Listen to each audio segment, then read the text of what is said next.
Welcome to our season finale of the Giants Hangout, brought to you by Crestron. My name is Madeline Berg, joined by Matt Sytak, Russ Salzberg, and the Super Bowl champion, Jonathan Casillas. Guys, the 2025 season is in the books. The Giants finished it with a win over the Cowboys, snapping a 9-game losing streak to Dallas. Russ, how good is it to just get a win over Dallas to end the season? Well, it's good to get the win over Dallas, Madeline. Listen, we sit together watching the games, and they finished the season with 2 wins. And some people might not say, might be saying, well, so what? Who'd they beat? It didn't matter. And you get some of the knuckleheads, and I use the term knuckleheads, who think they would have been better off losing to get the number one pick, which to me is just backwards thinking. You saw the attitude of locker rooms after both wins.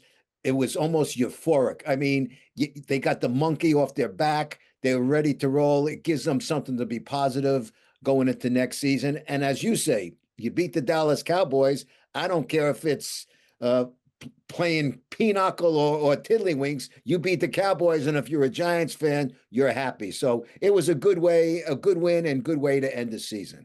Well, and they did it in a way, too, where they kind of emphasized some of the things that have been points of priority this season. I mean, takeaways, Casillas, when you see the defense turn the ball over like that, does that roll over into, the offseason and the next year? Or is that just something that, we say to feel better about it?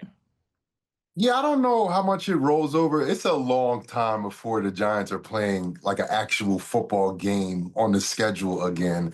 But it's good to end the season. A lot of guys were saying, the fact that the team will never be the same. A lot of guys, will go elsewhere. Some guys may not play football after this, and that's the reality of the NFL. But it was good to see them win and see the winning locker room and hear all the guys' demeanor after the game. It's rough listening to these interviews when they lose. It's really hard to do it as a player, because you're pissed, you're mad as hell, and you got to keep yourself composed to do the interview. So it was good to see them get the win over Dallas. And Dak Prescott, didn't play the whole game. But, for me, a win's a win. This team needed it. The stadium needed it, right? The fans needed it. It's been a long time since the Giants won at MetLife. So it was good to see it. Not the turnout we all expected, but, the Giants got to put a better product out there for these fans to show up for them consistently. And, I'm excited for what next year holds. Yeah. And I mean, that season finale too, also great performance from Jackson Dart, Matt. I mean, what we saw from him and really the growth we've seen from him throughout the season, the way he's throwing the ball, the way he's, protecting himself as a runner as well. Yeah. I mean, I thought that was a fantastic way for Jackson to end the season. We spoke last week about facing this Cowboys defense, not exactly the toughest matchup, either on paper or in reality, but Jackson just took advantage of it. I mean, the Dallas defense was not good this year, and Jackson, finished with 230 yards passing, 2 touchdowns through the air, which was great to see. He's obviously got, a good amount of total touchdowns, but 9 of them were rushing. Hasn't had like the most production through the air. So it was just good to see him against in a positive matchup, take advantage of it, kind of carve up the defense. And the one play, the touchdown pass to Daniel Bellinger, holy cow, that is the sort of special, playmaker, elusive play that, we kind of saw Jackson do at Ole Miss last year. We haven't seen him do a whole lot of that. I mean, I don't want to compare him to this player, but that one play alone, that was Patrick Mahomes-esque. Yeah, I tweeted exactly that when it happened too. Yeah. We've seen Patrick Mahomes do that every other week for the last, 7-8 years. That was the first time we got a little glimpse of Jackson doing it. Hopefully that's a sign for a lot more of that to come both next year and beyond. Yeah. And now, I mean, great growth from him, the rookie in his first season in the NFL, a lot of optimism in that locker room as we talked to those guys on Monday, packing it up and turning their attention to the offseason. But the big headline going into this Giants offseason is that they need a new head coach. And that's going to be the priority for this team. And when you look for a new head coach, obviously, we heard Joe Shane talk about how one of the big points is somebody who's going to develop Jackson Dart. Casillas, as a player, what are some of the qualities that you think this team needs in the next head coach? I think the number one overall quality is just be a leader of men. Some of these guys are like brainiacs, and some of these guys have like almost like social anxiety almost when they're around like public people, but they're smart and they're really good coordinators. Sometimes that doesn't always translate over.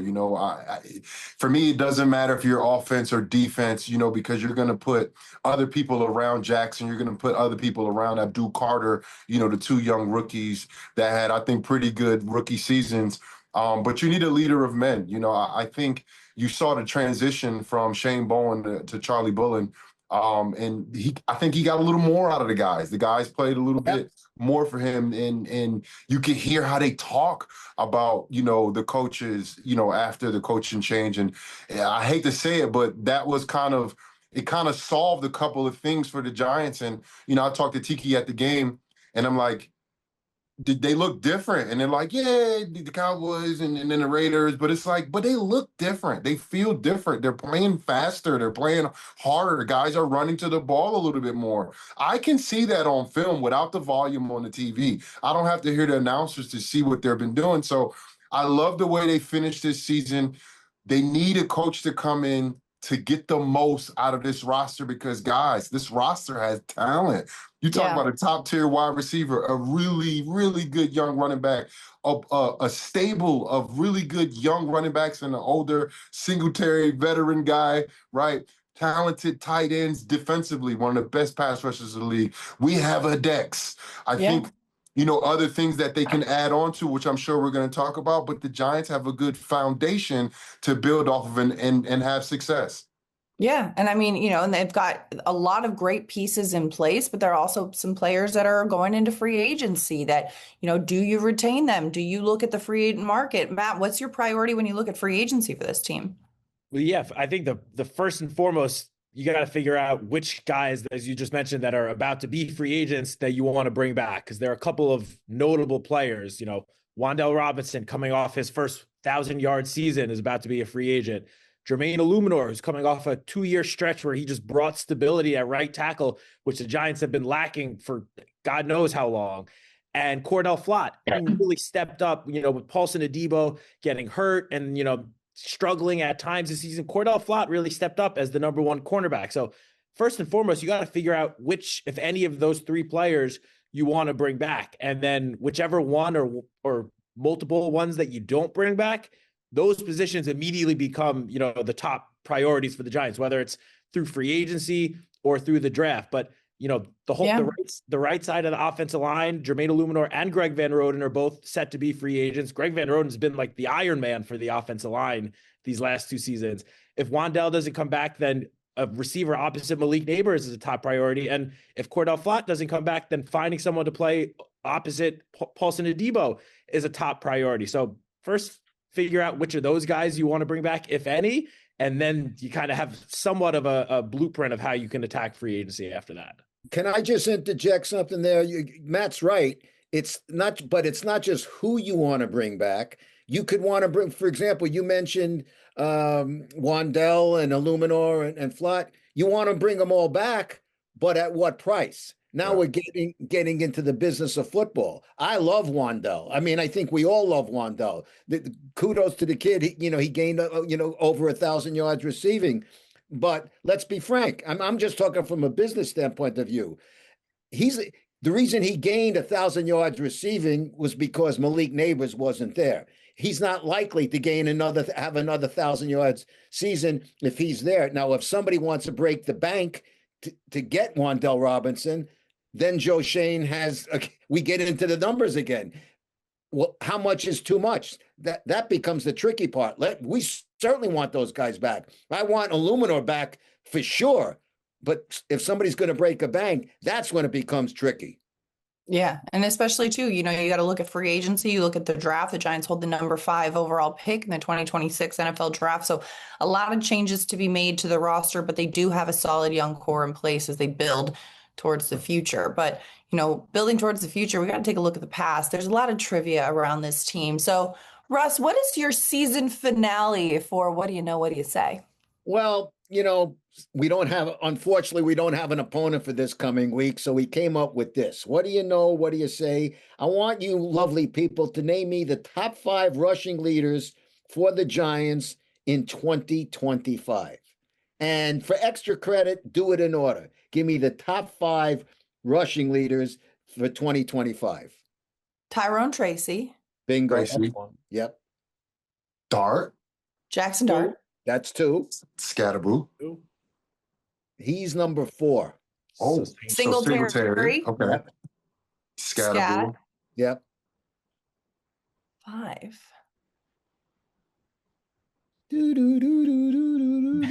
Wandale Robinson. Who did you say? Is it Wandale Robinson? No, Not Wandale. you won't get this. I wouldn't have gotten it.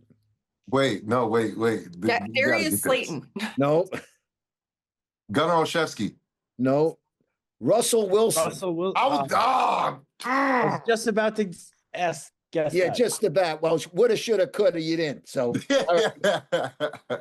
top 5 in receiving. In order. Wandale. Wandale. That was 1. Darius. 2.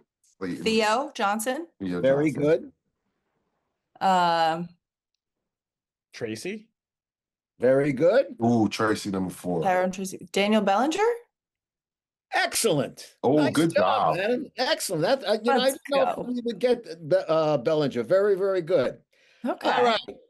Jackson Dart totaled 24 touchdowns this past season, 3rd most by a rookie in franchise history. Who had the most as a rookie in Giants history? Charlie Connerly.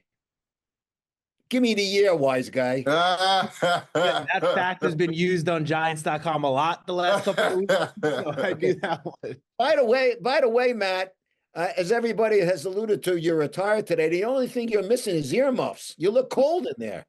It's my cozy jacket. Yeah. Charlie Connolly, 1948, out of what school? Ole Miss. Ole Miss. You know, Giants have a type. Giants have done well with quarterbacks from They have a type. They got a type. I like it. Well, that's a wrap on What Do You Know, What Do You Say for 2025. And a little of I just got to say, Russ, are you proud of us as a crew that has grown so much from week 1 in our guessing of trivia? Actually, yeah, I am. I mean, you know, it got off to a little bit of a slow start, some hints, but really, you pretty much gave us the answers like the first 3 or 4 weeks. Well, yeah, you know, like I said, you know, the first 2-3 weeks, I could have gone out and got my car washed and come back. You still would have been looking for the answers. But no, it's good. We're learning. Season. We're growing. Good season. Listen, a lot's happened this season. And usually at the end of a year, whether it's like the end of a school year, for example, you'll give out superlatives, right, in the yearbook. So let's give out some giant superlatives for this team as we look back at this season, starting with the MVP. Who was the MVP for the Giants in 2025? I mean, even though as a defense, they obviously struggled a lot this season, I feel like we got to give it to Brian Burns coming off the season he just had. I mean, I think he ended up 4th all-time in single season Giants record for sacks, tying, was it JPP or Strahan? I mean, either way, he's in some elite company there. So I know the defense as a overall struggled, you know, the pass rush, even as a unit, didn't have the season that they kind of expected to have before the year started. But nonetheless, finishing 2nd in the NFL in sacks, I feel like it's got to be Burns here. That's got to be Burns. I feel like we're all in agreement on that one. Yeah, I'm definitely in agreement with that for sure. Yeah. 100%. Brian Burns, Spider-Man, congratulations. You're our MVP. All right.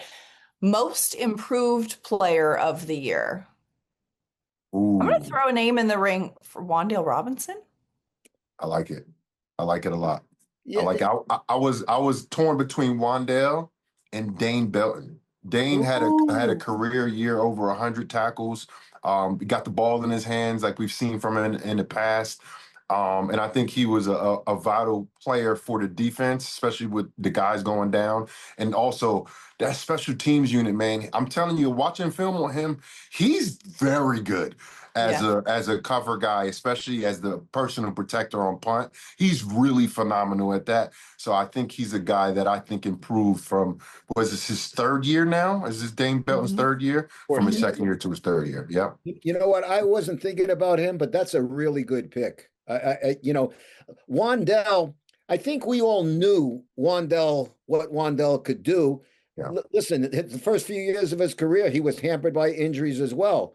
So, but given the opportunity, as I said, he was given the opportunity and made the most of it. So listen, I want him back in the worst way. But again, that's the business of football. It's money. And, if somebody's willing to knock him over with a Brinks truck full of money, you got business to take care of. Yeah. Right. For Wandell, I mean, as I think Russ, as you mentioned earlier, like circumstances kind of led to him reaching 1,000-yard mark. If Malik Neighbors is playing all season, I don't know if he's hitting 1,000 yards receiving. Sure. Not that you could take it away from him, but I agree with Casillas. Dane Belton, first of all, as a safety, really came on strong towards the end of the season. The last month of the year, when he got a lot more playing time at safety, he was really, really good out there. And that just doesn't even talk about how great he was on special teams throughout the entire season. I mean, I believe he ranked second in special team tackles for most of the season. I don't know where he finished ranking, but he was definitely up there among the league leaders. So definitely a lot of praise towards him. The only other name I'm going to throw out there is Cordell Flott, because I think expectations, I don't know if they were that high for him coming into the season. I mean, he entered training camp in a position battle with Deonte Banks for that second cornerback spot and ended up being by far the Giants' most consistent and best corner throughout the entire season. So if between the coaching staff coming into the season, was also talking about too how that competition between Tay Banks and Cordell Flott really got the most out of both of those guys in the training camp, and we saw that continue. So I like Flott as a pick. I love Belton. I think that's a great one. And Wandale, yes, 1,000 yards, but for me, it was more the increase in efficiency. His yards per catch went up significantly. His route concepts, he was used in so many different ways than he had been in years past, and he stepped into that increased role. So that to me was the point of growth. But both of those guys, Belton and Flott, also agree. I feel like, though, Dane Belton's got to be our guy. Yeah. Most improved of the year. And then finally, we got to give out rookie of the year. We got a lot of fiery rookies in this locker room. We got a lot of great rookies, but I think one is kind of obvious. And I'm going to quote his teammate, Jermaine Illuminor, who tweeted recently, if Jackson Dart doesn't win rookie of the year, I'm going to show up at NFL Honors and pull a Kanye. Just say, hey, I'm going to let you finish, but it should have been.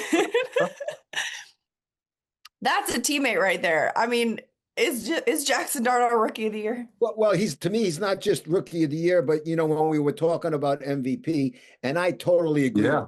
We all agree with Burnsy, okay? But you look and listen, you're a former player, JC.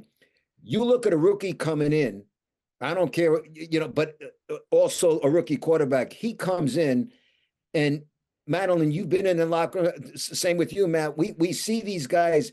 You don't see veterans gravitate to a rookie as much as these veterans gravitated to Jackson Dart. He is a bona fide born leader. He has all the characteristics that you want as a quarterback. I mean, everything. He's the leader. He's not afraid to speak his mind. He's liked by everybody, and he's very talented. So yeah, I agree. I don't think there's any doubt. But I'll tell you, another rookie who was having a great season, also having veterans gravitate to him before he got hurt was Cam Scatterman. Yeah. Everybody, gravitated to him as well. So let me tell you. He's still, even after getting hurt, he's still been very present at the facility. He's been in the locker room. He's been on the sideline during games.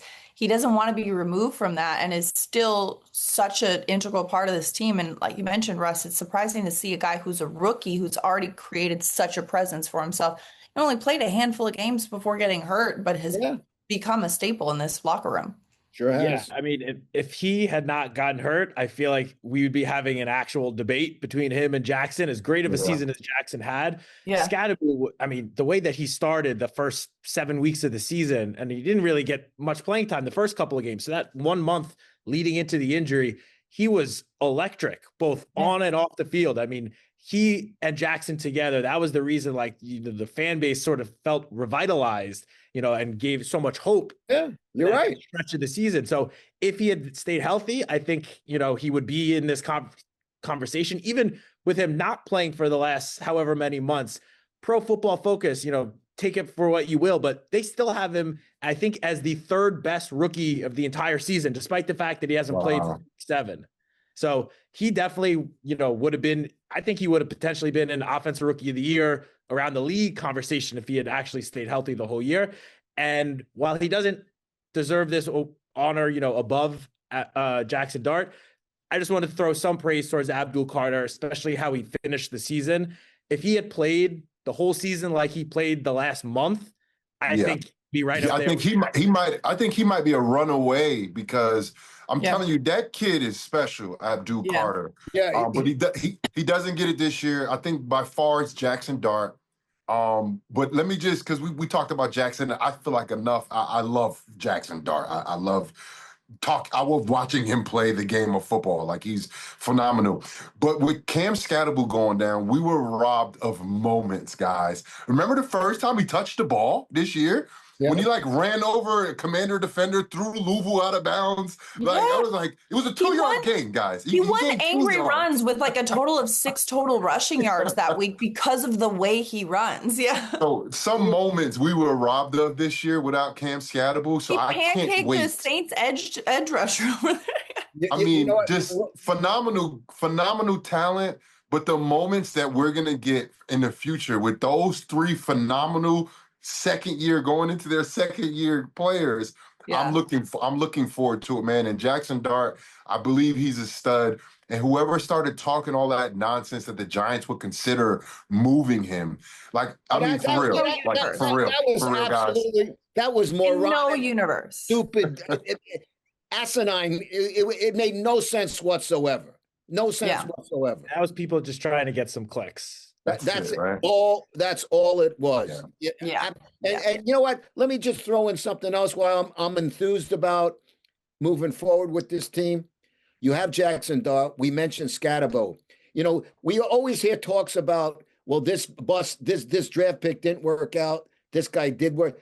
How about for the last 2 years at running back? You drafted Tyrone Tracy as a 5th-round pick and Cam Scatterbo as a 4th-round pick. That's a pretty good running back combination coming out of 4th and 5th rounds. Wouldn't you agree? Absolutely. Very. 100%.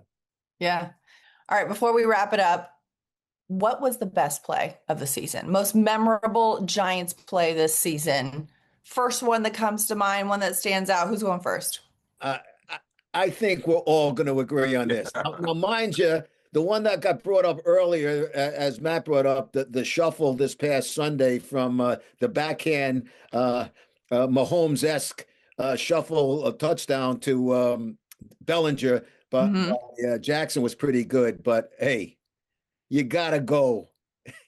You got to go with Olszewski throwing a touchdown to Jameis Winston. No? Yeah.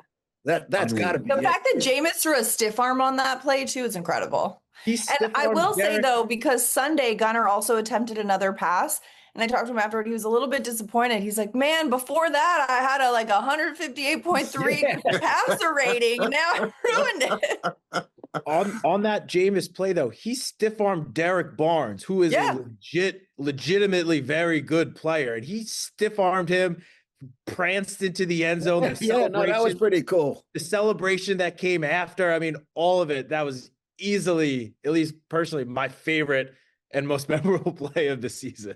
That was so epic that every quarterback, all the players around the league during the games were talking about it. They were talking about the play that Jameis made, but also how awesome of a guy Jameis really is. You know, and we'll have him back next year too. So that's something we could look forward to in 2026. Sure. Yeah. Lots of great moments from 2025. Lots to look forward to in 2026. But until then, that's a wrap for us on the season finale of the Giants Hangout, brought to you by Crestron. For Matt Sitek, Russ Salzberg, and the Super Bowl champion, Jonathan Casillas, I'm Madeline Burke. Thanks for hanging out with us this season.